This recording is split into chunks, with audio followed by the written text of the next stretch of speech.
poquito más arriba. Una décima. ¿En serio? Sí, en serio. Más o menos. A repetir. Tienen el tercero, no pasa nada. Bueno. En el tercero me recupero, van a decir. Bueno, el extraordinario me recupero. Comenzamos, chicos. En cuarto. Bien, vamos a ver ahora técnicas de biología molecular. Son varias las que vamos a estar repasando, entonces eso es importante porque ahora todo lo que estuvimos viendo, pues vamos a ver cómo pueden utilizarlo en clínica, en investigación. Cada una de estas pruebas que vamos a ir viendo, pues tienen cierto grado de aplicación en medicina. Bueno, para poder hacer biología molecular, pues primero tenemos que extraer nuestras moléculas claves. En este caso, nosotros trabajamos en biología molecular con dos moléculas que serían pues, los ácidos nucleicos que ya conocemos, el ADN y el ARN. Entonces, para toda la prueba molecular que vamos a utilizar, tenemos que partir de estas dos moléculas. ¿De acuerdo? Entonces, ¿de dónde podemos sacar DNA o RNA? Pues, de donde se deje. Todo lo que tenga un núcleo, en teoría, pues va a tener un DNA o un RNA. Incluso cuando no hay núcleo, como las procariotas, o en el caso de los virus, pues nosotros también podemos tener algunas fracciones donde podemos sacar esos ácidos nucleicos. De las procariotas, recuerden ustedes que pues, tenemos diferentes moléculas que podemos extraer, el cromosoma bacteriano tal cual, que sería pues todo su DNA, y también podemos extraer de plásmidos de las bacterias. Recuerden que los plásmidos son pedacitos de DNA circular que también tienen algunos cuantos genes y que se pueden intercambiar incluso las bacterias. De las células eucariotas, recordemos que podemos sacar de núcleo DNA y podemos también de mitocondria extraer también de ahí. Y bueno, el RNA que también va a estar presente en las células eucariotas. Y en otros materiales, ustedes pueden sacar, por ejemplo, de plasma, de suero, tanto DNA como RNA virales, que pueden estar también ahí de manera soluble cuando nosotros tenemos una infección. No es que todo el tiempo vamos a tener DNA viral o RNA viral en suero, sino en ciertas circunstancias. ¿De dónde podemos extraer prácticamente DNA genómico? Les digo dónde se deja. Muestras forenses, por ejemplo, dientes, sangre, fluidos en general. Hay una gran variedad de muestras: saliva, pelo, huesos, colillas de cigarro. No sé que las colillas tengan DNA, sino la saliva y las células que ven allí. Gomas de mascar, el suelo, manchas de sangre, donde pueda haber algún fluido biológico. De cultivos, yo también puedo sacar, por ejemplo, un cultivo de una bacteria, un cultivo de hongos, de cultivos con células virales, cultivos celulares en general, y de diferentes fracciones de nuestra sangre. De plasma, repito, podemos encontrar viral, de leucocitos podemos extraer también, y bueno, glóbulos rojos sabemos que no, porque pues, no tienen núcleo, por lo tanto pues, no hay ácidos nucleicos ahí. ¿Bueno? ¿Dudas hasta aquí? Entonces, de donde sea, prácticamente podemos extraer. ¿Qué esperamos cuando nosotros hacemos una extracción de ácidos nucleicos? Independientemente si hablo de DNA o de RNA, tenemos que cuidar tres cosas en una extracción de ácidos nucleicos. Esas tres son la pureza, la integridad y la concentración. Ojo con esto porque lo vamos a estar mencionando mucho tiempo. Pero esto es clave para una prueba de biología molecular. Si no tenemos la certeza de estas tres condiciones, a lo mejor no sirve la muestra que vamos a utilizar y no tiene ni caso que perdamos el tiempo ni dinero haciendo una prueba de biología molecular si no aseguramos estas tres cosas. ¿De acuerdo? ¿La pureza qué significa? Pues que mi DNA o RNA esté puro, como su nombre lo dice. ¿A qué me refiero con que esté puro? En que no tenga inhibidores, que no tenga lípidos, que no tenga proteínas o que contenga, pero muy poquito. Generalmente el DNA nunca lo vamos a tener libre completamente de proteínas, Recuerden que el DNA está enrollado en proteínas, en histonas, entonces va a ser muy complicado quitarle completamente todas las proteínas, pero hay un cierto porcentaje, digamos, permitido en la concentración cuando hacemos una extracción. Y algo también muy importante de la pureza es que no tenga nucleasas. ¿Se acuerdan qué hacen las nucleasas? ¿Degradan qué? Ácidos nucleicos. ¿Sí? Las nucleasas degradan ácidos nucleicos. Tenemos RNasas que degradan RNA y tenemos DNasas que degradan DNA. ¿De acuerdo? En conjunto se llaman nucleasas. Son enzimas que degradan ácidos nucleicos. ¿Dónde están las nucleasas? En todas partes. Si yo hiciera un muestreo ahorita aquí en sus bancas, seguramente voy a encontrar unas nucleasas en sus manos, en el sudor, en la saliva. Es por eso que en el laboratorio de biología molecular cuidamos mucho esa parte de no andar hablando, tenemos cubrebocas, un salivazo ahí que le caiga el tubito, que son flushing luego ahí, ni siquiera lo vemos. Eso puede traer nucleasas y me hace pedazos, me hace ácidos nucleicos. Entonces tengo que cuidar mucho de eso. Alcohol, tengo que estar limpiando, inhibidores de nucleasas, trabajar en campanas de flujo laminar para que no entre el aire. Son muchas condiciones que vamos a ver. Si nos da chance, los voy a llevar al laboratorio para que al menos echen un ojito. No vamos a poder trabajar, pero al menos que conozcan un laboratorio de biología molecular. Está muy bonito, no es por presumir. Es de los laboratorios más bonitos que hay en Cooks, ya lo van a ver. Bueno, entonces tenemos esos tres, ¿no? Inhibidores. ¿De dónde puedo yo tener inhibidores en una muestra? Cuando hacemos extracción de DNA van a ver que trabajamos con muchos reactivos. Esos reactivos pueden ser inhibidores. Si yo no lavo muy bien mi DNA, vamos a ver qué son esos lavados. Pero en los procesos, por ejemplo, de extracción, yo puedo usar detergentes, yo puedo usar sales, yo puedo usar agentes caotrópicos, que vamos a ver qué son, varias cosas, ¿no? Todo eso hago para explotar las células, para extraer el núcleo de los ácidos nucleicos y después hago lavados, enjuago para que salgan todos esos reactivos que utilicé en extracción y me quede nada más mi DNA o mi RNA. Si yo no hice esos lavados adecuadamente, mi pureza no va a ser buena. Yo puedo venir arrastrando esas impurezas, que serían detergentes, sales, todo eso que ya les comenté, y eso cuando yo haga, por ejemplo, una PCR o una técnica de biología molecular, puede inhibir la reacción. Entonces, tengo que cuidar mucho esa parte. ¿Bueno? La integridad, ¿qué significa? Que si yo estoy extrayendo DNA o RNA, está extrayendo lo más completa posible mi molécula. ¿A qué me refiero? Que no se me vaya a degradar y que en vez de extraer una cadena de DNA, yo extraiga puros nucleótidos así, separados, ¿no? Porque esos nucleótidos por todos lados no me van a permitir hacer realmente un diagnóstico o una prueba molecular. Yo necesito el DNA o el RNA íntegro, así, tal cual en una cadenita, ¿sí? Se puede de repente fraccionar, eso es normal, pero lo menos posible que se pueda fraccionar es ideal, ¿de acuerdo? Además, recordemos que cuando hacemos extracción de DNA o RNA no lo hacemos de una sola célula, lo hacemos de un montón. Si yo les extraigo 5 mililitros de sangre, ¿cuántos leucocitos tengo en 5 mililitros de sangre?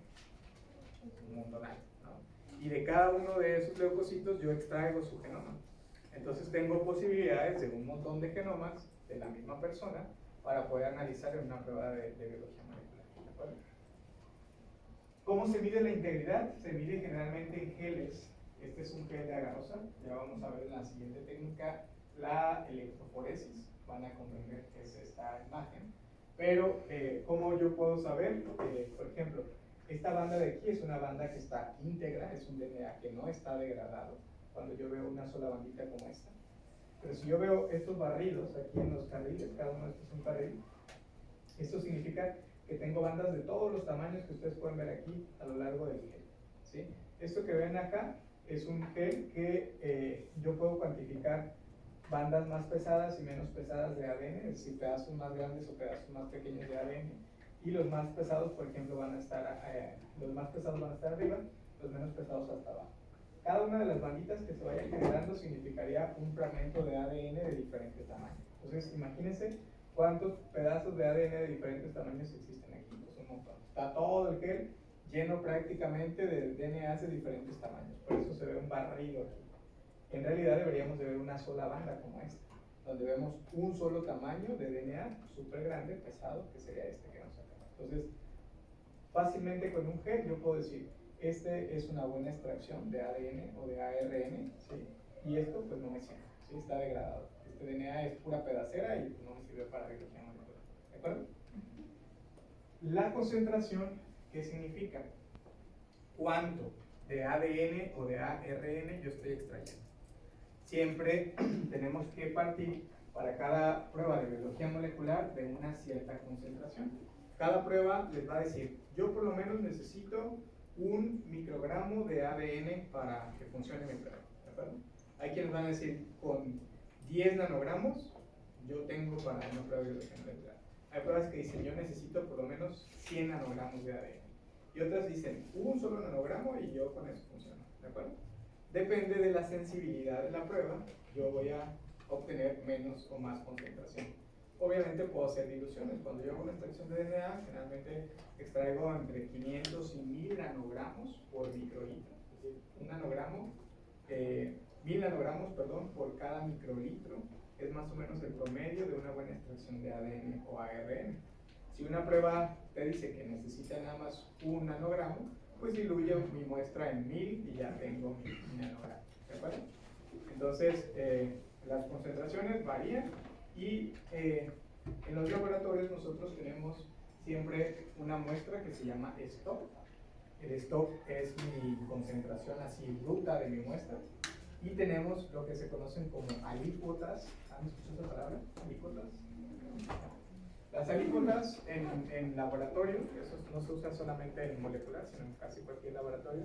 Una alícuota, con una cuota, alícuota, esa alícuota es una dilución de tu muestra stop o madre que tú tienes. Por ejemplo, si yo extraigo el DNA de su compañera y lo tengo aquí en este tubo, todo este DNA, yo puedo sacar una alícuota de aquí. Yo saco a lo mejor un poquito de su genoma y ese lo diluyo en más agua y tengo una concentración diluida de su muestra. Esa concentración diluida es una alícuota. Y en los laboratorios trabajamos siempre con alícuotas porque las muestras se contaminan y las muestras de DNA y RNA se degradan. Yo no puedo trabajar con la muestra directa porque si echo a perder la muestra del paciente o si se me degrada, pues ya valió. No puedo estarle pidiendo otra vez. Entonces yo saco alícuotas, hago diferentes alícuotas como tal y cada vez que yo quiero procesar esa muestra, descongelo una alícuota y la desecho. Pero mi muestra madre, todo el stock, yo lo tengo conservado para futuros análisis o si quieren que repita la muestra o lo que sea, yo tengo la concentración mayor guardada y congelada. ¿De acuerdo? Entonces, este es el DNA, les presento este moquito que ven acá. Así es como se ve una extracción real, no van a ver la doble hélice ni nada de nada. Es literal un moquito el que sale de las muestras que vamos a analizar. ¿De acuerdo? ¿Hasta aquí vamos bien? Sí. Bueno. ¿A qué reto nos enfrentamos cuando hacemos una purificación de ácidos nucleicos? Este reto va a depender de la muestra que estemos utilizando. Hay muestras que son sencillas de poder trabajar, hay muestras que son más complicadas por ejemplo, las muestras que son ricas en lípidos, en tejidos fibrosos, en tejidos vegetales, todo eso va a ser complicado poderlo romper y poder obtener un DNA puro o limpio. Sobre todo muestras, por ejemplo, también viejas, que no están conservadas apropiadamente, por ejemplo, las muestras embedidas en parafina, que utilizan mucho los patólogos para poder conservar cortes de biopsias que hacen. Después nosotros desparafinamos, quitamos esa parafina, extraemos ese pedacito y extraemos DNA de esa pequeña biopsia que está embebida en parafina. Esto es complicado porque generalmente no está muy bien conservada, a veces la parafina también se queda un poquito en la muestra y hace que tengamos residuos que pueden inhibir después las reacciones de PCR. Generalmente para biología molecular muestras de parafina no son como las más adecuadas, pero a veces no tenemos otra y pues aunque sea de esas tenemos que trabajar. También la cantidad es otro reto. Hay muestras muy pequeñas, por ejemplo un cabello en una escena del crimen y de un solo cabello con un solo bulbito, con unas cuantas células nada más ahí, puedo extraer DNA y ese lo tengo que después amplificar, lo voy a replicar muchas veces con una PCR para tener más copias de esa muestra y poder analizar posteriormente una técnica de biología molecular que tenga que usar, ¿no? ¿Hasta aquí todo bien? Bueno, ¿para qué sirve aislar DNA o RNA? Las aplicaciones son muchísimas, chicos, no solamente en el área de medicina. Con ustedes pues sería diagnóstico de enfermedades. Hay muchas enfermedades, como ya vimos, de origen genético. Hay algunos síndromes sobrepuestos. Hay algunas variantes que me dan susceptibilidad. Por ejemplo, en cáncer hay varias variantes que, por ejemplo, cáncer de mama es uno de los más estudiados, donde yo ya sé que si tengo la variante fulanita de tal, tengo 10, 20, 30, 40 veces más riesgo de tener cáncer que una persona normal. Entonces, han escuchado, por ejemplo, el caso de Angelina Jolie, que se cortó incluso las mamas porque le detectaron una mutación que le daba susceptibilidad como de 60 veces más de tener cáncer de mama, más los antecedentes familiares que ya tenía de la mamá, de la abuelita. Pues era casi un hecho que iba a desarrollar cáncer de mama en algún momento de su vida. Entonces, lo que hizo fue adelantarse al proceso, que fue muy criticado también, porque decían algunos que, pues, ustedes saben que el cáncer tiene esa dualidad. Si bien hay una heredabilidad muy alta, es decir, un riesgo genético muy alto, los factores ambientales contribuyen realmente para que eso se desarrolle. Alguien decía, ¿qué tal que si nunca se desarrollaba y ella se quitó las mamas? Era una probabilidad, ¿no? Pero por la alta probabilidad de susceptibilidad genética que tenía, pues bueno, optó por esta segunda opción. También me puede decir la determinación de perfiles genéticos, esto ya lo abordábamos, por ejemplo, para una prueba de paternidad, para una prueba forense de identificación de un individuo, eso también nos puede servir, para transferencias génicas, es decir, para hacer organismos genéticamente modificados, por ejemplo, los transgénicos que están ahora muy de moda, poderlos detectar si son transgénicos, si no son transgénicos, poder saber incluso variantes de ciertos animales, de ciertos virus, de ciertas bacterias, de plantas, si son la misma, si no es la misma, si es una especie, si es un serotipo de un virus diferente, con eso también lo puedo hacer. La parte de la farmacéutica, ahora está muy de moda la farmacogenética y la farmacogenómica, donde yo puedo saber si un individuo metaboliza mejor o peor un fármaco, o si ese fármaco le va a hacer más daño que beneficio, aunque a la mayoría de las personas le haga bien. Eso también es importante ahora en la medicina. La agricultura también, para poder saber a veces qué tan deteriorado está el suelo, con algunos organismos también esto se puede analizar.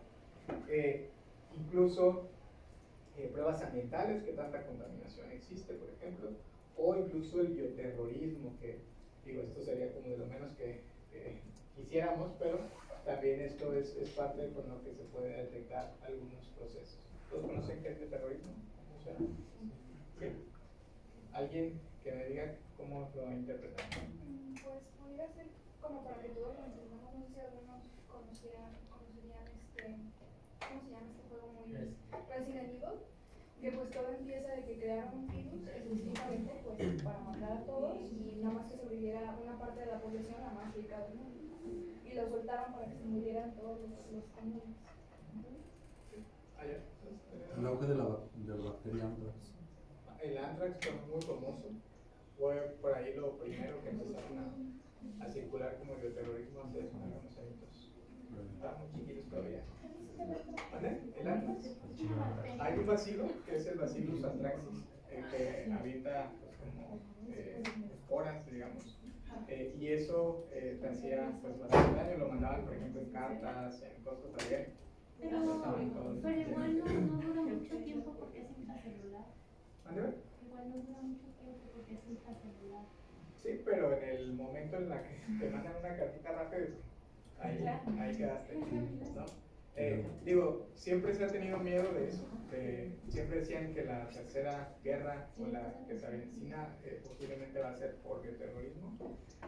Se estuvieron generando muchas armas biológicas para, de hecho el COVID fue una de las cosas que mucho tiempo se pensó que pudo haber sido una escapada de estas armas biológicas que se están generando en muchos lados y que pues se les salió de control. Digo, son teorías y cosas, pero no lo dudo.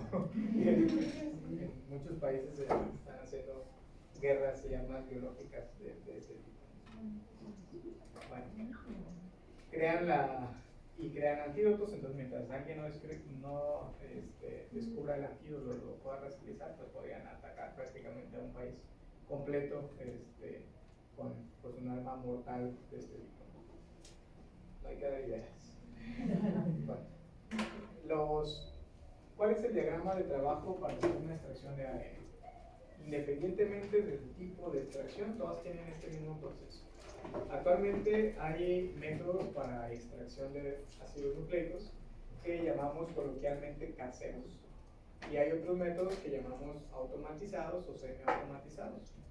Los caseros literalmente es una artesanía, le ponemos una cosa, después otra cosa y es todo manía.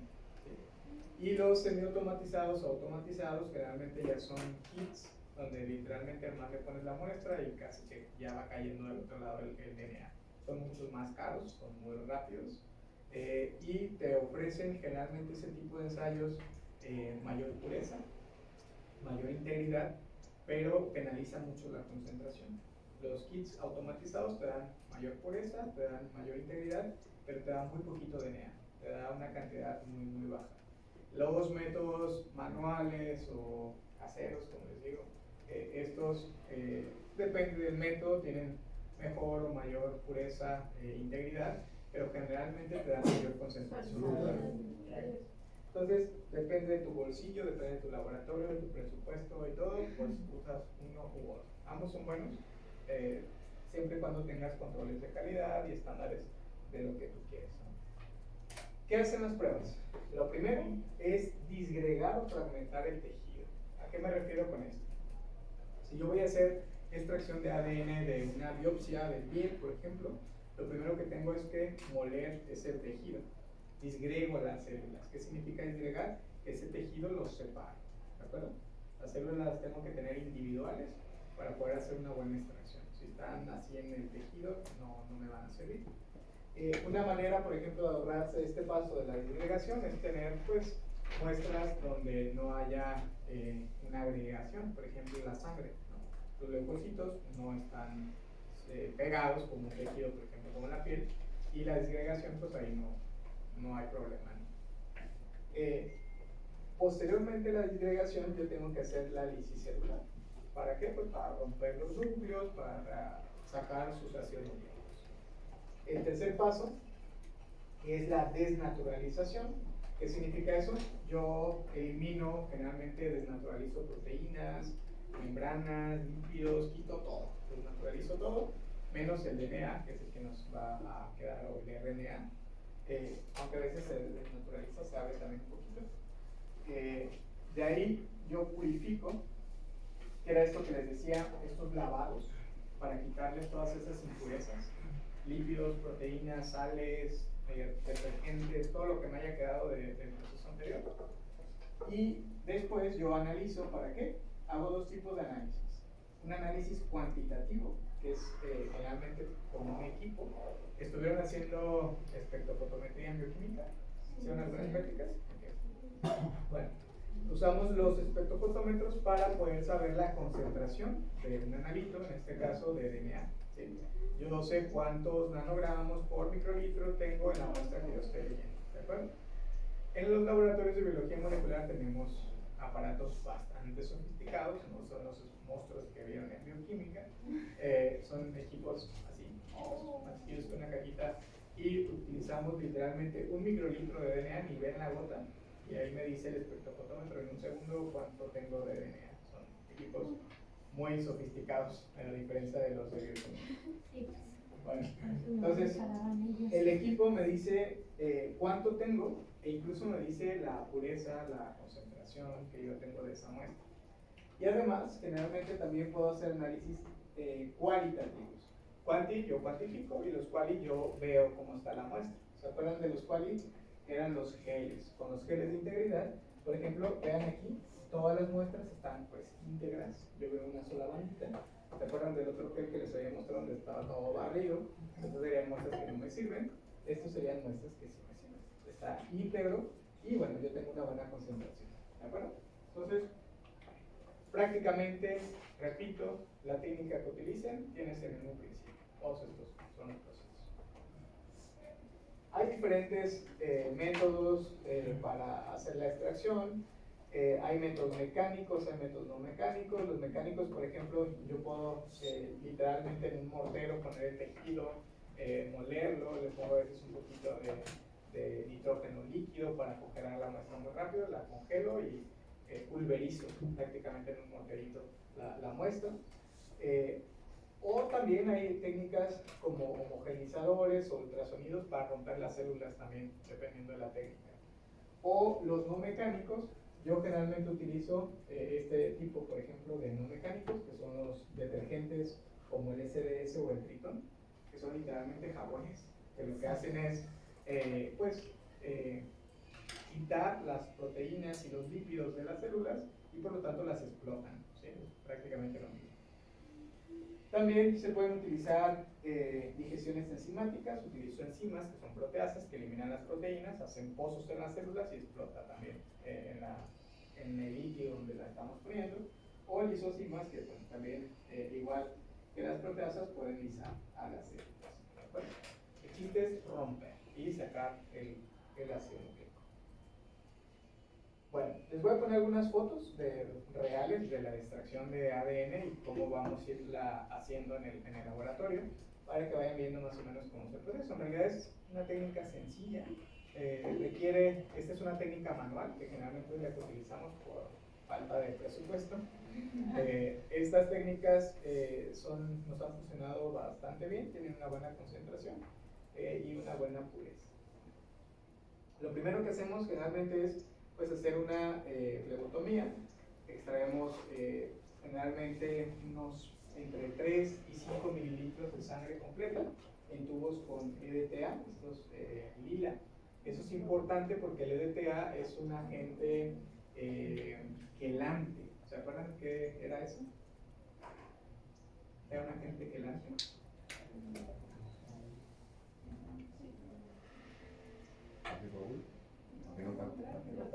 Tiene que ver con la coagulación, pero ¿qué es una sustancia quelante? Es una sustancia que atrae ¿qué quela? ¿Qué secuestra? Calcio. Agentes ¿qué? Iones bivalentes, magnesio, calcio, ¿sí? Esos que tienen 2 más, ¿sí? Por ejemplo, el calcio y el magnesio. El calcio, ¿por qué será importante en la sangre que tengan el EDTA? Secuestra el calcio tiene que ver con la cascada de coagulación. Si yo le secuestro el calcio, no coagula y por lo tanto, por eso funciona el EDTA, ¿de acuerdo? Pero, ¿para qué me interesará aquí en extracción de DNA?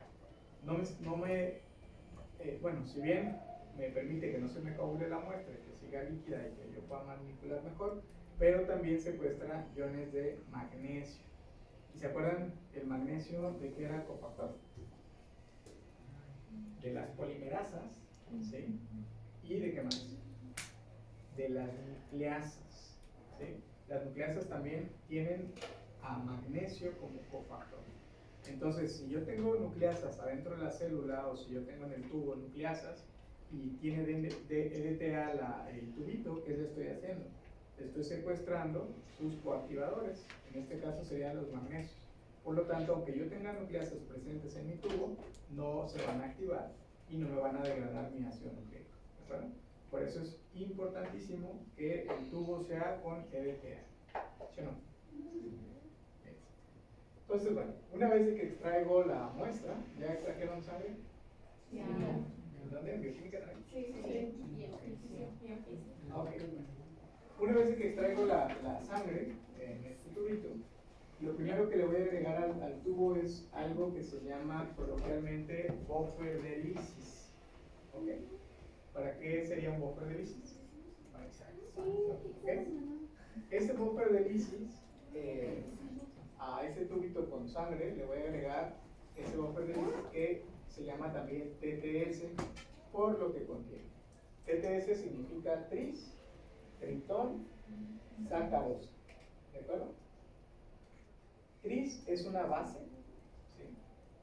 Tritón es un detergente y la sacarosa, pues sacarosa. ¿De acuerdo?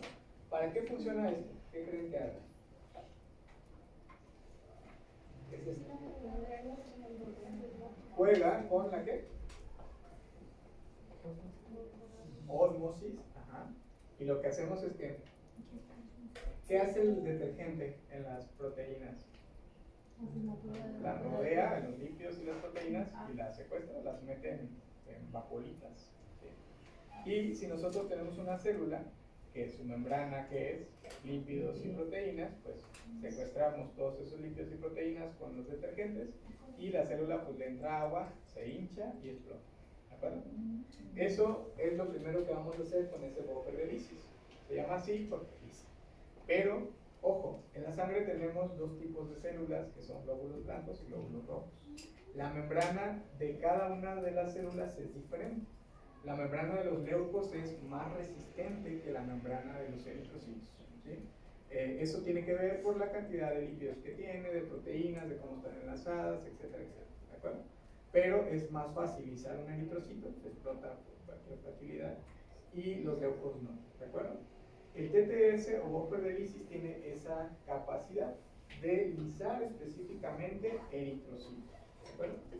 Y me van a quedar los leucos. Entonces, en ese tubo, cuando yo le agrego el TTS o buffer de lisis, voy a homogenizar y voy a empezar a ver cómo explotan literalmente los leucocitos y el tubo se vuelve pues, muy rojo.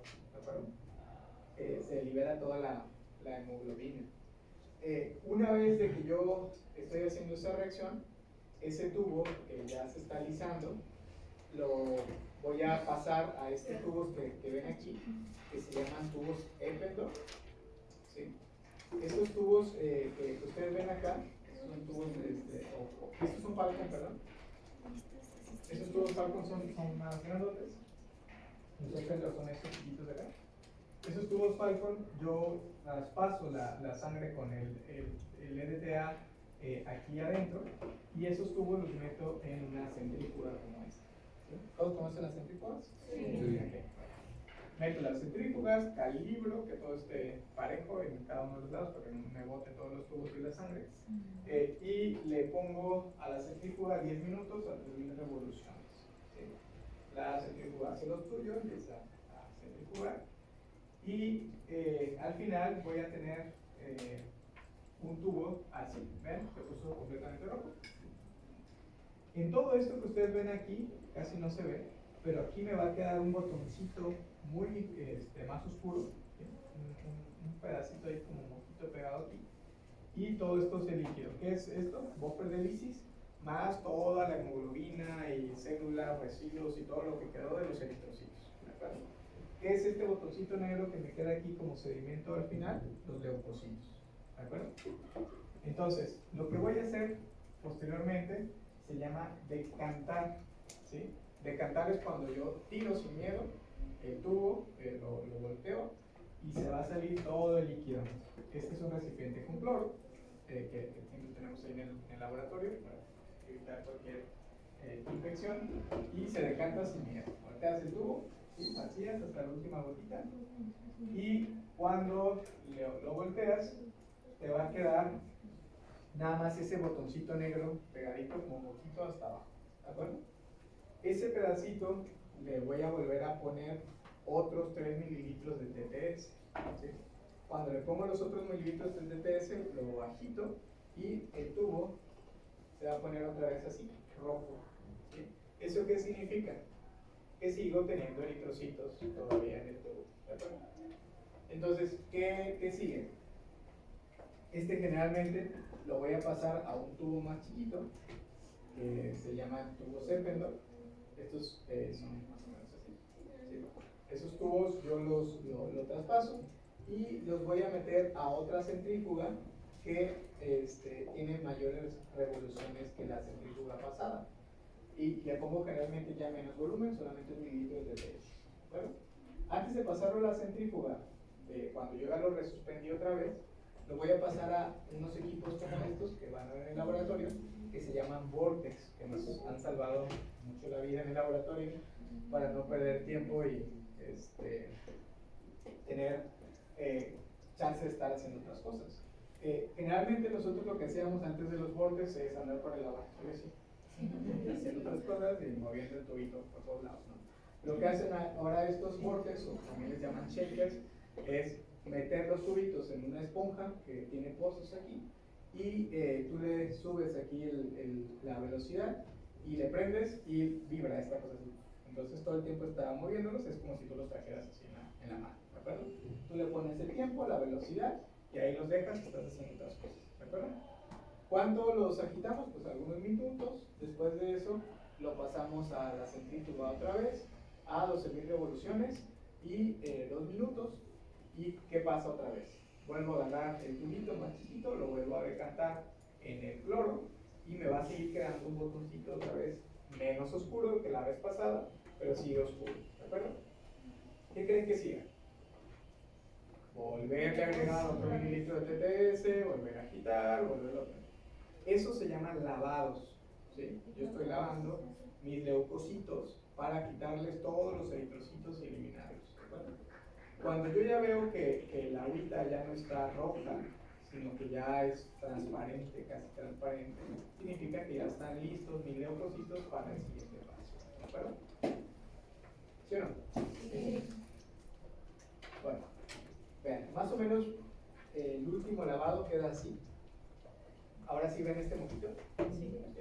Este botoncito que alcanzan a ver aquí todavía está medio rojito, pero realmente ya es muy complicado que se ponga blanco. Ese es como el color que ya vemos. Además, en cada lavado vamos perdiendo también leucos. Entonces no hacemos tantos porque si no nos vamos a quedar sin leucos. Va a estar más limpia la muestra, pero pues voy a tener bien poquitos leucocitos. Entonces bueno, una vez de que ya mi botón queda casi blanco, en ese momento se tienen los glóbulos blancos separados. ¿Qué es lo que sigue?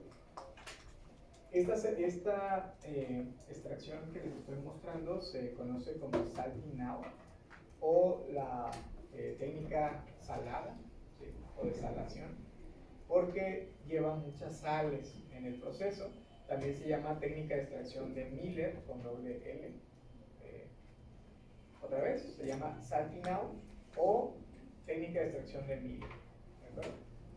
¿Por qué se llama salting out o salada? Porque tiene muchas sales. ¿Qué sal? Sal, literalmente sal de mesa, es lo que utilizamos. Pero bueno, hay diferentes tipos de sales. Primero, añadimos 570 microlitros de cloruro de sodio a 5 milimolar, que son expertos en calcular molares y todas las cosas en bioquímica. Entonces, lo que hacemos es preparar estas soluciones a diferentes concentraciones. Generalmente trabajamos en biología molecular con moles, ¿sí? Entonces hacemos 5 milimolar la concentración, 570 microlitros, la ponemos en el tubito y agitamos 2 minutos, ¿sí? Cuando ponemos esta concentración de sal, lo que hacemos es que las células se hinchen, pero sin llegar a explotar, ¿sí? Entonces quedan nada más grandototas, a punto de un piquetito y las reviento, pero todavía no reviento, ¿de acuerdo? Posteriormente, cuando ya casi están por explotar, le voy a añadir 30 microlitros de SDS al 10%. SDS es un detergente también, que significa lo decir sulfato de sodio, ¿sí? Y agito otros 15 minutos. Lo que hace el detergente es empieza a secuestrar las proteínas que están en la membrana y empieza a hacerle poros ahora sí a la célula, lo que va a hacer que le entre más agua y que bueno. Una vez que ya las células están empezando a estallar, les voy a dar el tiro de gracia y les voy a agregar 200 microlitros de cloruro de sodio saturado. ¿Qué es una concentración de cloruro de sodio saturado? Cuando yo saturo una muestra, ¿sí se acuerdan qué es eso? Una solución saturada. Sí. ¿Cómo es? Cuando tiene más soluto que soluto. Cuando ya estoy casi que tablas, ¿no? La misma cantidad de solutos con solvente y ya no se puede disolver nada más, ¿sí? Si yo le pongo otro granito, ya no se resuspende, sino que ya se empieza a sedimentar, ¿de acuerdo? Una solución saturada de sal es yo le estoy echando cucharaditas al agua del grado de biología molecular y disuelvo y desaparece la sal, ¿sí? En el momento que le echo unos cuantos gramos y ya se alimenta y por más de que le esté batiendo ya no se disuelve, es una solución saturada, está saladísima, ¿sí? Entonces esa agua salada la agrego al tubo, que son 200 microlitros, y eso lo que hace es desnaturalizar las proteínas. La sal lo que hace es, se pega a las cargas negativas de la cola de histonas, a la carga positiva de cargas histonas, perdón, y hace que el DNA se suelte por las histonas. Entonces desnaturalizo la molécula de DNA, la relajo, y todas las proteínas que también están ahí se alimentan, se caen al fondo del tubo, ¿de acuerdo? Y el DNA me va a quedar ahí en la agüita flotando. ¿Sí? Esto se ve increíble en el laboratorio. En cuanto le pones la sal, se ve como una bomba nuclear, así como baja todo hasta el fondo, como si le pusieras plomo al tubo, y queda el agüita transparente arriba y todo el sedimento abajo, sales, proteínas, lípidos, todo ahí abajo del tubito. Bueno, esto yo hago que, bueno, lo centrifugo, y después de que sale de centrifugar, ¿qué me va a quedar en el tubo? En el tubo me va a quedar aquí abajo una muestra blanca, así se ve muy sucio. Aquí que va a haber sales, lípidos, proteínas, todos los residuos que yo hice de la extracción me van a quedar aquí sedimentados después de la centrifugación, ¿de acuerdo? Y aquí arribita me va a quedar un líquido más blanco, ¿sí? En ese líquido más blanco, en teoría está mi ADN o mi ARN que yo estoy extrayendo, ¿de acuerdo? Pero yo no veo nada todavía aquí. La magia ocurre hasta este momento, ¿sí? Una vez de que yo tengo mi tubo todo turbio con ese sedimento, voy a tener preparado otro tubito transparente de vidrio donde voy a tener etanol, ¿sí?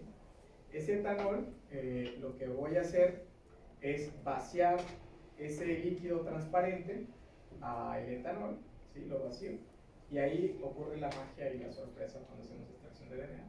En cuanto vaciamos el etanol, se empieza a formar la fibrita y ese mojo que es el DNA.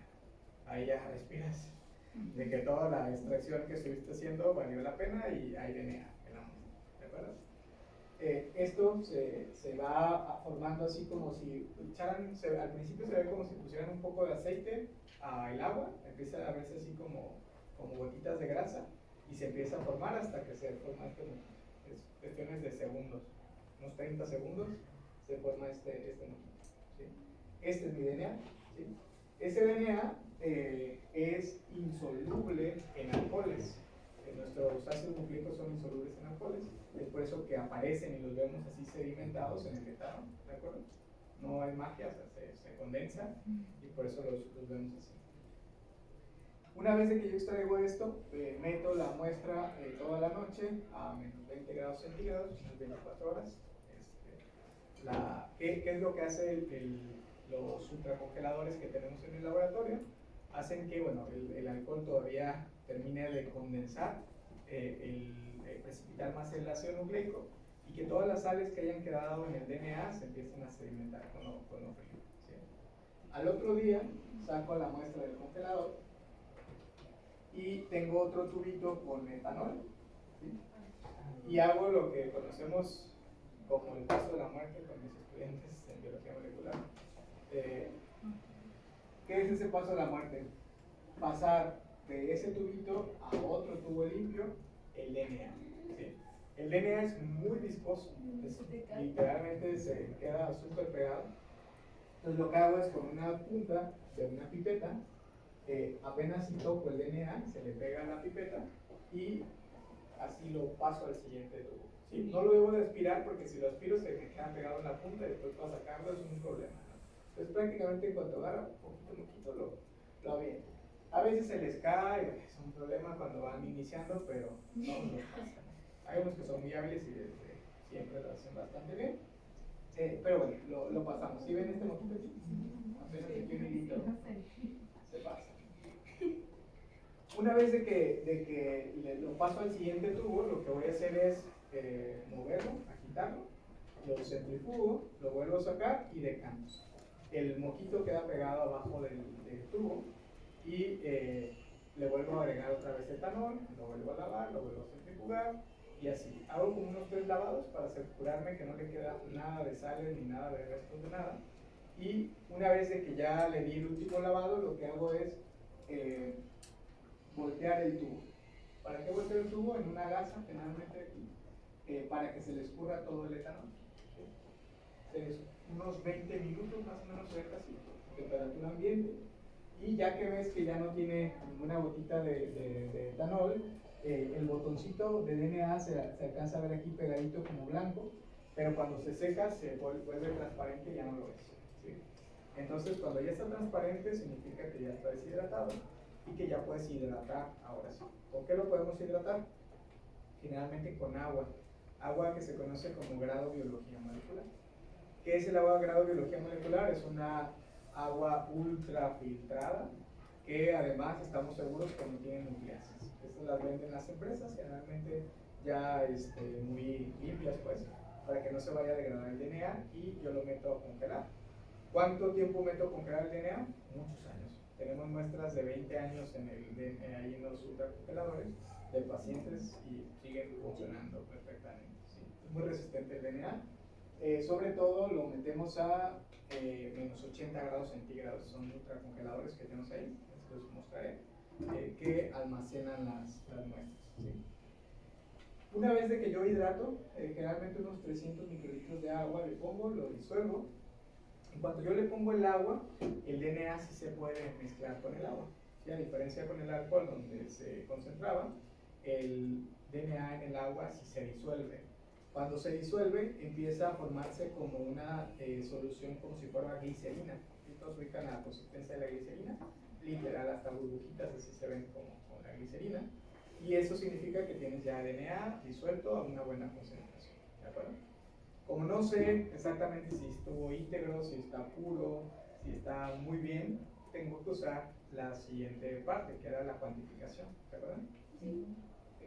Entonces, ese DNA que está disuelto, este es uno de los equipos que tenemos, se llaman nanodrop, que literalmente es una nanogota, lo que usamos. Es un nanodrop, es una cajita así, es un espectrofotómetro, que tiene esta cajita aquí, que es como un bracito. Este bracito está así y se baja. Aquí en esta partecita negra que tiene un agujerito, así se ve. Y en ese agujerito es donde, con una micropipeta, agregamos un microlitro de eso que acabamos de extraer, cerramos la tapita y le damos en el equipo clic en la computadora, y inmediatamente me dice: tienes 300 nanogramos por microlitro de DNA y tu pureza es de tanto por ciento. Entonces, ahí yo ya acabé y ya tengo la muestra. ¿Qué es lo que me da el nanodrop? El nanodrop hace dos lecturas. Recuerden que la espectrofotometría funciona a través de absorbancias y transmitancias en una muestra. ¿Se acuerdan? Ya estoy devolviendo recuerdos. Para eso sirve la bioquímica. La absorbancia y la transmitancia, bueno, depende de qué tanta luz, si se absorba en el tubo, pues es qué tanta concentración nosotros tenemos un soluto en la muestra.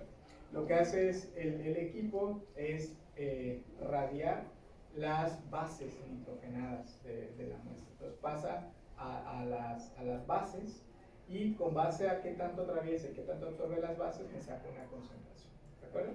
Hay dos absorbancias, dos longitudes de onda, perdón, a las que se mide la muestra.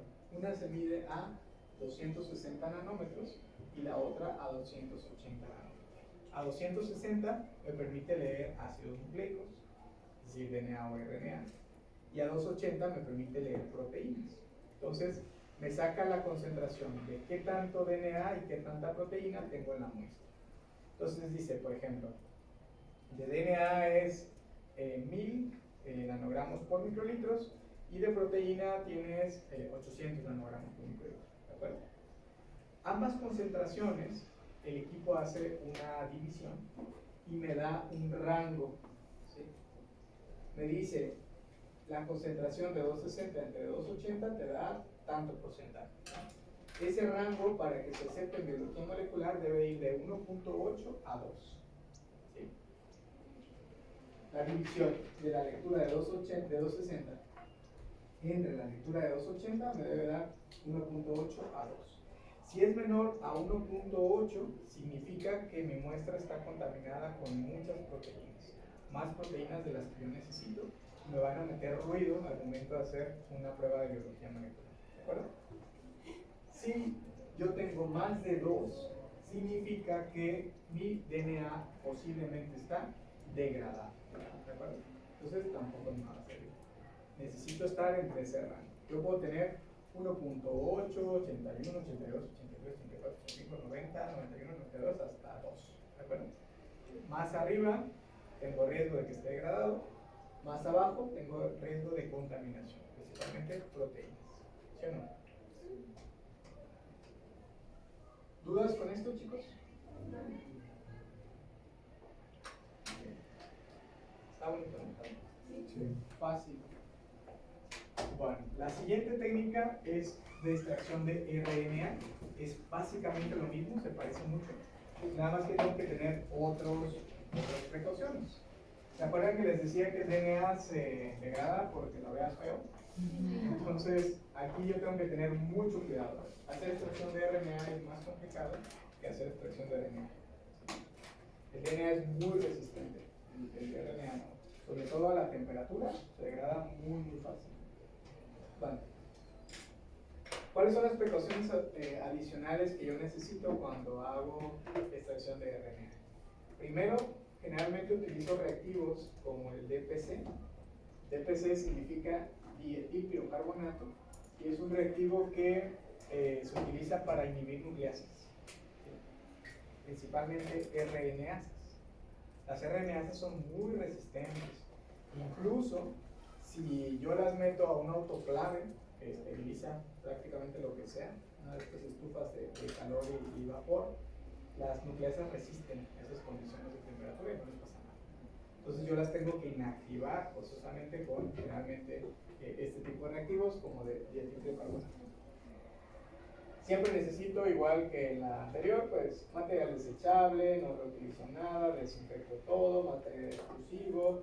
El DNA se degrada muy rápido, el RNA se degrada muy rápido, por eso necesito frío generalmente, a ser muy preciso con la técnica. Y ya les decía que las RNAs son súper estables, no las puedo, con que meta a esterilizar mi material no es generalmente suficiente. Cabe destacar que en biología molecular todo se esteriliza, todo lo que vamos a utilizar se esteriliza. Bueno, ¿cuáles son los pasos para una extracción de RNA? Igual, tengo métodos caseros y tengo métodos de kits de extracción. Hay ya equipos, incluso durante la pandemia por COVID, en el LABER, que es el laboratorio que está aquí a la vueltita, de las pruebas de biología molecular, compraron un robot que ya hacía la extracción de DNA, de RNA, te daba el RNA y hacía inmediatamente también la PCR junto. Ya no necesitaba andar haciendo todas estas cosas que hago ahorita. Y generalmente en 15 minutos ya te hacía una extracción de RNA. Y obviamente de un montón de pacientes. Cuando yo hago esta técnica manual, generalmente no meto más de 5 pacientes porque ya se empieza a volver muy complicado estar manipulando tantos tubos al mismo tiempo y pones y quitas y centrifugas y es como muy artesanal la técnica manual, ¿no? En los kits y en los robots, que son estos equipos, ya está muy fácil. Literalmente metes el tubito y el equipo hace todo. Ya no te preocupas por nada. Eso obviamente se tuvo que implementar porque durante la pandemia no me iba a durar 2 horas o todo un día haciendo extracción de un paciente y tenía la fila como de 100, 200 diarios, ¿no? Bueno, la obtención de células es lo primero, igual que la vez pasada. De ahí homogenizo y liso con un reactivo que se llama trisol. Este es diferente al que habíamos visto anteriormente. Recuerden que antes la lisis era con el TTS, sacarosa. Ahora generalmente acá se llama trisol. Trisol es un agente que llamamos caotrópico. Un agente caotrópico, cao viene de caos, ¿sí? Y lo que hace un agente caotrópico es desnaturalizar las estructuras normales de las moléculas. Es decir, puedes naturalizar una proteína y va a ser un pozo en la célula y va a explotar. ¿De acuerdo? El siguiente paso es la separación con cloroformo. Esto está increíble. Espero que si visitamos el laboratorio, alguien esté haciendo extracción de DNA o de RNA para que alcancen a ver alguno de estos tubitos. El cloroformo ¿Todos conocen cloroformo? Sí. En las películas que desmayan a la gente. El cloroformo separa, tiene esa habilidad de hacer gradientes de concentración de solutos con diferente peso molecular y puede separar DNA, RNA de proteínas y de grasas en una misma capa. Se ve muy bonito, vamos a ver esa foto. Y después precipitamos con isopropanol, que ya saben. El RNA también cuando lo pasamos ya al isopropanol se condensa y bueno, lo podemos ver en teoría, que yo nunca lo he visto. En general está poquito que no se alcanza a percibir generalmente en el tubo. Y bueno, hacemos los lavados y listo. Es prácticamente el mismo proceso. Ven acá. Esta es el trisol, además tiene un olor bien particular, una vez que lo huelen no lo olvidan en toda su vida. Es un olor muy desagradable. Es un bosque de lisis cautrópico, tiene un color fuchsia bastante bonito. Bueno, una vez de que lo pones, se desnaturalizan las proteínas y se rompen las células. El proceso de extracción de RNA es un poco más limpio que el anterior. Lo primero que nosotros hacemos es sacar 5 mililitros de sangre periférica y esa sangre periférica la mezclamos con un agente que se llama dextran. ¿Han escuchado el dextran? De repente lo usan en la clínica cuando tienen hipovolemia, por ejemplo, algunos pacientes. El dextran lo que hace es condensa la sangre y el dextran lo que nos va a hacer es separar el paquete completo de la sangre. Nos deja hasta abajo los glóbulos rojos, aquí nos deja los polimorfos nucleares y aquí queda el reactivo. Cuando yo separo, lo que voy a generar generalmente es que se sedimente todo, se va a mezclar el dextran con los polimorfos nucleares y los monocitos, es decir, todos los leucos, y al final me quedan nada más los glóbulos rojos, me separa glóbulos rojos de glóbulos blancos. Entonces lo que voy a hacer después es con una pipeta, el sobrenadante lo voy a aspirar, ¿sí? Sin que me traiga los glóbulos rojos. Generalmente dejo aquí un poquito de líquido para que no me alcance a aspirar los glóbulos rojos. Entonces aquí me estaría llevando ya los glóbulos blancos y me evito todos esos lavados y toda esa tronadera de eritrocitos que hice en la extracción de DNA. ¿Sí se acuerdan de esa parte? Okay. Entonces, una vez de que tengo ya separado ese líquido de puros leucocitos con el dextran, resuspendo las células con agua que se llama agua de PC. Generalmente esa agua está tratada con dietilcarbonatato, que es el inhibidor de las nucleases. ¿De acuerdo? Entonces, ¿qué le pasa si yo le pongo a los leucocitos agua a esa concentración? Los voy a hinchar. ¿De acuerdo? Están a punto de tronar. Esto generalmente contamos unos 20 segundos. Lo empiezo a aspirar. Aspiro, suelto, unos 20 segundos. Y en cuanto pasa esto, inmediatamente le agrego 1 mililitro de cloruro de sodio al 1.8%. ¿Qué hace el cloruro de sodio en cuanto le agrego? Recupera otra vez la isotonicidad y ya, se deshinchan otra vez las células y todo, no pasa nada. ¿De acuerdo? Esto lo centrifugo a 1200 revoluciones. Lo que estoy haciendo es tronar otra vez y se me fue cualquier cosa que no sea leucocitos, lo trueno con plaquetas y todo eso. Hago estos lavados.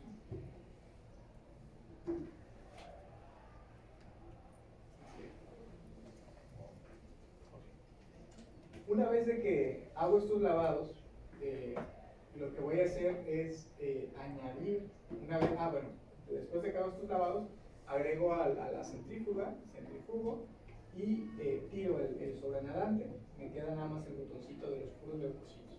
¿De acuerdo? Ese botón de puros leucocitos, ya que tiré todo el líquido, le voy a agregar ahora sí ¿cómo se llama? El trisol, que es este reactivo, les digo que es un agente cautrópico. El trisol, en cuanto se lo agregan ustedes al botón, se vuelve se vuelve el tubo como si fuera como una pasta, así como se vuelve como un moco. Es también increíble, en cuanto le pones el trisol, todo se vuelve como chicle, como si fuera una gelatina. destruye literalmente todas las células, todas las proteínas las desnaturaliza, como si fueran un pastel, hicieran un pastel, literalmente se vuelve todo denso y me queda esa estructura así. Una vez de que el trisol hace de las suyas, le agrego cloroformo frío. Ese cloroformo frío lo que hace es separar, vean, esto que ustedes ven aquí. Este es un tubo donde ya le agregué, el trisol es este color, y aquí es donde se suspendieron todas las células y se ve como una consistencia muy densa. En cuanto le agrego el cloroformo, el RNA es insoluble en el cloroformo. Entonces cuando yo le agrego, el tubo inmediatamente lo resuspendo, lo dejo así unos minutitos y se empiezan a separar, ¿sí? Abajo me quedan todas las proteínas desnaturalizadas, grasas y todos los desechos celulares. En medio este mojito que es el DNA. Y aquí, flotando en este líquido de cloroformo, está el RNA que yo no veo. ¿Sí? Aquí no se alcanza a ver nada, pero confío. Siempre digo que biología molecular es cuestión de fe. Pues nada hasta el final que mides y te das cuenta si te salió o no te salió. ¿Sí? Entonces, una vez que tienes esta concentración aquí de RNA, lo que vas a hacer es otra vez, con una pipeta, aspiras sin que te lleves el DNA, todo este líquido y lo pasas en otro tubo. ¿De acuerdo? Aquí tienes que tener fe de que llevas el RNA. Para eso tienes que tener ya unas hileritas con hielo, donde los tubos los tienes que estar poniendo siempre en hielo. Tiene que estar todo frío, porque el RNA se degrada a temperatura ambiente. Entonces todo ya tiene que, a partir de este momento que ya extrajiste RNA, todo es frío. El cloroformo también fue frío, el trisol también fue frío, eso también es importante. Una vez de que vaciaste al siguiente tubo, ese tubito lo vas a centrifugar. Si se fijan, tenemos centrífugas que están refrigeradas, no son las que ustedes utilizaban. Bueno, se parecen, pero tienen adentro un sistema de frío para que no esté generando calor al momento de la centrifugación, sino que siempre están a 4 grados centígrados. Es importante ese tipo de centrífugas. Las dejas 8 minutos. Lo que sigue es decantar otra vez todo este sobrenadante y me sigue quedando el botoncito de FEP aquí pegado en el tubo, que eso no se ve. ¿Sí? Yo decanto y ay, que no se me haya ido mi RNA y confío que ahí hay algo pegado, ¿no? Entonces se tira y después lo que haces es en hielo, aquí no es boca abajo, sino es boca arriba del tubito, y lo pones en hielo y esperas a que más lentamente se evapore el etanol y bueno, ya no tengas nada de etanol en el tubo. De ahí vas a resuspender otra vez en agua libre de nucleasas y vuelves a hacer las lecturas, 260 a 280. Y bueno, ya te va a decir si tienes o no tienes RNA, qué concentración y a qué puedes. ¿De acuerdo? Es lo mismo, la lectura en el algodón. ¿Dudas con esto? Bien. Lo siguiente, chicos, es la electroforesis, que vamos a ver cómo funciona. Y este siguiente paso, lo que me mide es la integridad del RNA. Este sí es vital. En el DNA, generalmente, nosotros no hacemos geles de integridad para el DNA, confiamos en el nanodrop y ya sabemos si está muy contaminado, si no estaba degradado, con la relación de 260 a 280. ¿De acuerdo? Pero en el RNA sí es muy importante porque a veces no necesariamente te va a reflejar que está bien o no está bien tu RNA y si está degradado o no. ¿Han visto estas cosas? ¿No? ¿Alguien las conoce? Bueno, esto de aquí es una cámara de electroforesis que vamos a ver. Esas cámaras de electroforesis, si ustedes observan, son cajas de cristal. ¿Sí? Esas cajas de cristal están huecas por aquí adentro. Y lo que nosotros ponemos en esas cajas de cristal es un gel, que es literalmente una gelatina cuadrada, delgadita, muy delgadita. ¿Sí? Esa gelatina cuadrada, ya se los voy a enseñar cómo se hace, se pone en la cámara de electroforesis, y esta cosa blanca que ustedes ven aquí es un peine que lo que hace es, tiene dientitos, y esos dientes lo que hacemos es lo metemos cuando está coagulando esa gelatina y van a quedar pozos en cada uno de esos geles. ¿Sí? Cada diente hace un pozo. que son los carriles que veías, ¿se acuerdan? Esos carriles, a ver si esto. Este fue un pozo, este fue otro pozo, este fue otro pozo, donde cargamos ahí el DNA o el RNA. ¿Sí? Una vez que quitamos el peine, de cada paciente que yo extraje su RNA, voy a agarrar un poquito de muestra y voy a poner de un paciente en este pozo un poquito de su RNA, en este otro y así de cada uno de esos. ¿De acuerdo?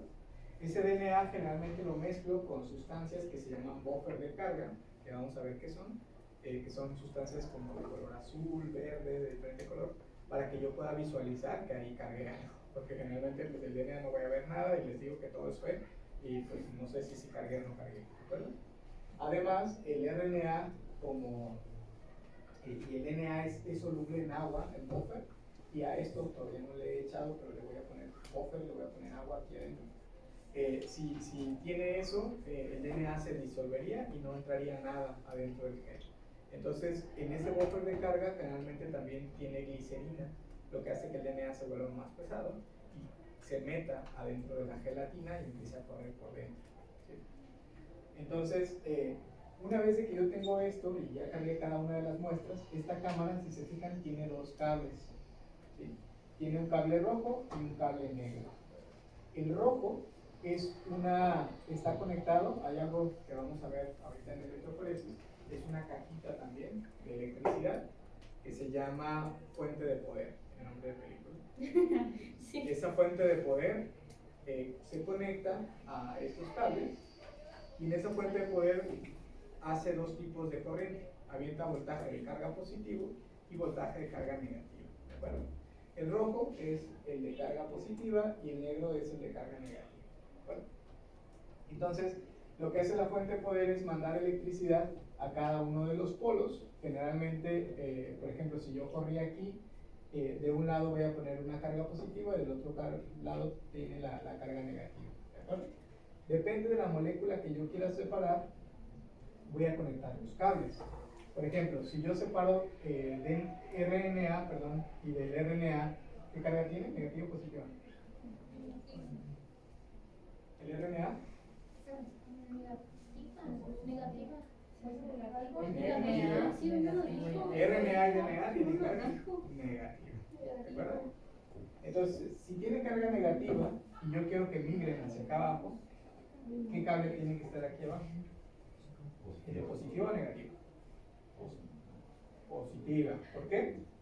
Porque quiero que atraiga a la de carga negativa. ¿De acuerdo? Entonces, con esas cargas, con esos voltajes, yo voy a permitir que haya una migración de las moléculas. Entonces, eso lo dejo dependiendo del tamaño de la molécula que yo espero, bueno, estandarizo esas cosas en el laboratorio y generalmente los corro como una hora. En electroforesis están a cierto voltaje, paro el proceso, saco el gel y lo tiño. Hay diferentes maneras de tinción que vamos a ver, puede ser con nitrato de plata, puede ser con Cybergreen, puede ser con bromuro de tirio, que ya no está recomendado porque es cancerígeno, como habíamos visto. Y yo veo las bandas que son estas que ustedes ven acá. Por ejemplo, estos geles son con bromuro de tirio, que ya no se usan, pero realmente así es como se veían. ¿Qué vemos en la extracción de RNA en la integridad? A diferencia del DNA, chicos, en el RNA yo tengo que ver dos bandotas súper fuertes. Esas bandas son el RNA ribosomal. ¿Okay? ¿Se acuerdan que el RNA ribosomal era el más frecuente, el más abundante dentro de una célula? Y ese es mi indicador de que yo tuve una buena extracción de RNA. Si yo no veo esas dos bandas, significa que mi RNA ribosomal se me despedazó en el proceso. Y si se despedazó el más abundante, pues imagínense los mensajeros y todo lo demás, pues no hay polvo de RNA, entonces pues no me sirve esa muestra, ¿de acuerdo? Entonces yo tengo que ver estas dos bandas así para saber que es una buena extracción. Por ejemplo, pues ya está sospechoso, está dudoso, ya no me arriesgaría a buscar en esta muestra, y en estos carriles que no hay nada, pues menos, ¿verdad? Aquí significa que se me degradó mi muestra y pues yo no veo nada, ¿de acuerdo? ¿Por qué es importante esto? Porque imagínense que yo esté buscando, no sé, un virus de RNA, como el SARS-CoV-2 o un VIH en una muestra. Yo hago una extracción y si yo veo esto, pues no tengo ni RNA ni humano, ni mucho menos del virus, ¿de acuerdo? Entonces yo puedo decir que la muestra es negativa cuando en realidad no es negativa, es un falso negativo. ¿Por qué? Porque se me degradó mi muestra y estoy dando un resultado que no es válido, ¿de acuerdo? Entonces si yo veo esto, pues esto yo no puedo dar un resultado negativo cuando yo muestro una prueba porque pues, no es cierto, ¿sí? Ni siquiera lo debo de procesar, no puedo perder tiempo con esto ni dinero en la prueba, ¿sí o no? Okay. Bueno, ¿cómo se almacenan los ácidos nucleicos? Ustedes ya vieron cómo termina el proceso, es un tubito que ya tiene DNA o RNA disuelto, como glicerina. Esos tubos yo los rotulo, les pongo folios, los meto a diferentes concentraciones. Por ejemplo, en el DNA yo los almaceno generalmente a menos 20 grados centígrados, o si va a ser DNA que lo voy a almacenar para proyectos futuros, generalmente a menos 70 o menos 80 grados centígrados. Cuando ya los quiero, no sé, para 5 años o más adelante los voy a analizar, de una vez los meto a menos 70, menos 80. Esos son ultracongeladores y bueno, están súper sellados, a diferencia de los congeladores normales.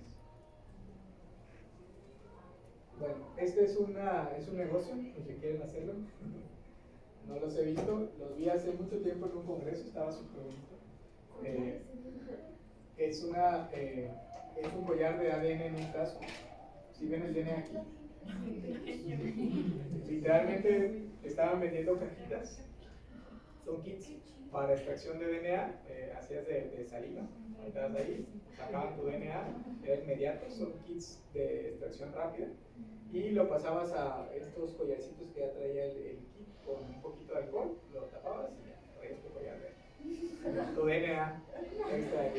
Estaba muy ñoño, pero estaba muy bonito. Vean, así se ven estos. Este es DNA. ¿Y dónde dice que los vio? En un congreso hace como 5 años, en los de genética. El año que viene vamos a traer el Congreso Mundial de Genética aquí al CUCS. Estamos organizando ahorita, entonces ojalá y vengan empresas con este tipo de cosas. Ahí les paso el dato. Va a ser en noviembre del siguiente año.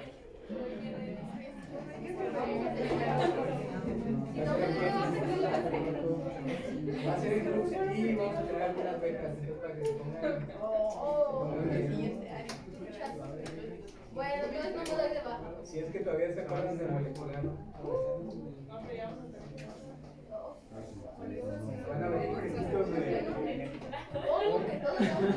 Bueno, ya para ir cerrando, chicos, la siguiente técnica es electroforesis.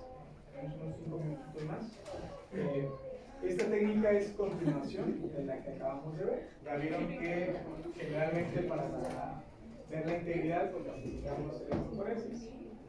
Pero esa va a ser una técnica que también va a ser subsecuente a PCR-RFLP, que es una técnica que vamos a ver más adelante, con el que podemos decir si alguien tiene una mutación o si tiene un polimorfismo también. Está bonito esto y es parte del examen muy importante. Entonces, más les vale que sepan interpretar. ¿Cómo que otro examen? Ok, bueno, ahí va. Electroforesis es una palabra compuesta que significa electro, que viene de electricidad, y foresis significa movimiento. ¿Sí? Electroforesis es movimiento a través de electricidad. ¿De acuerdo? ¿Qué es lo que hacemos con electroforesis? Movemos moléculas a través de un campo eléctrico, a través de electricidad. Es lo que vimos en el gel pasado. ¿De acuerdo? Esto es el sistema que ya se los acababa de explicar. Vean, esto color beige es la cámara de poder, la cámara, perdón, de electroforesis. Este es el gel cuadrado que está aquí adentro. Esos son los pocitos que le hice el gel. Y estos son los electrodos que le estoy poniendo a la fuente de poder. Acá estoy conectando el electrodo positivo, acá estoy conectando el electrodo negativo. Le pongo un buffer de corrimiento, que son sales y agua que se utiliza para que el campo eléctrico se forme en todo la cámara de electroforesis. Le doy clic a la fuente de poder, le pongo cuántos voltios, cuánto tiempo tienen que correr, y cargo las muestras aquí, que sería mi DNA o mi RNA, con este buffer de carga que les decía que tiene glicerina y que tiene algún colorante para que yo los pueda visualizar.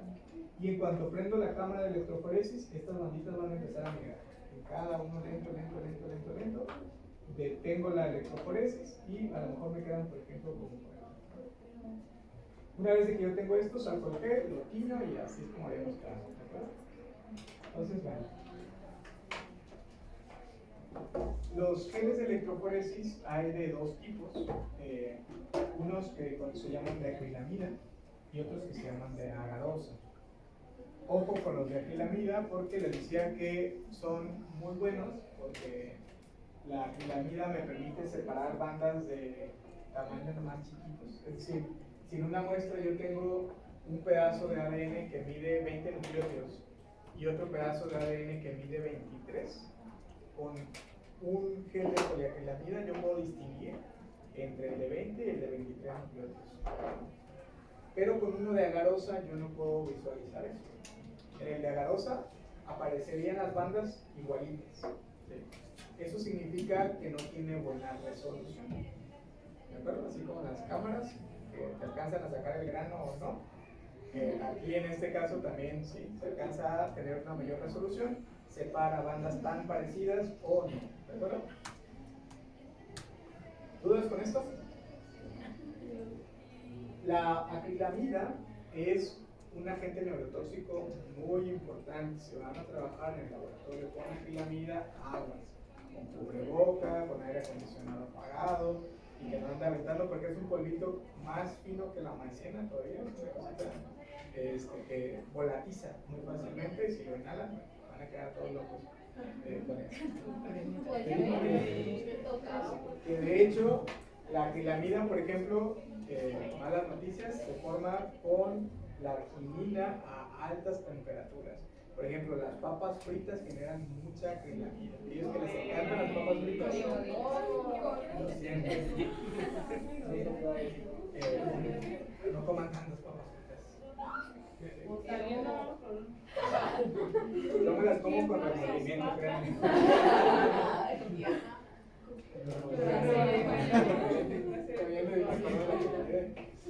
Bueno, no es el diálogo. Esta es una cámara, ven, hay de dos tipos. Esta es una cámara vertical y esta es una cámara horizontal. Generalmente las verticales se utilizan más para acrilamida, las horizontales un poquito más para agarosa, pero no es una regla, ¿verdad? Y esta es una fuente de poder. Estas son diferentes tipos de cámara, nada más como para que las vean.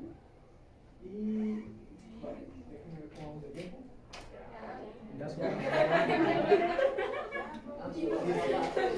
Bueno, ¿qué vamos a ver para la siguiente clase para que vayan revisando? Diferencias entre geles de acrilamida y geles de agarosa. Revisen qué es un buffer de carga, qué es un buffer de corrimiento.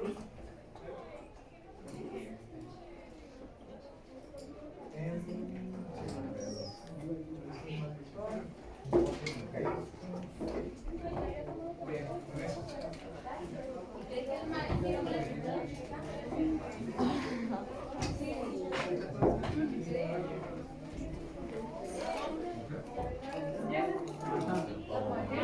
¿Todavía no hemos enviado eso?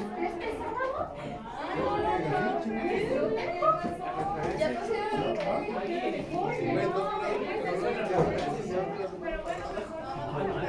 y antes de no vamos a tener laboratorio. Porque el sábado que cambié de edición y el curso cierra los días antes.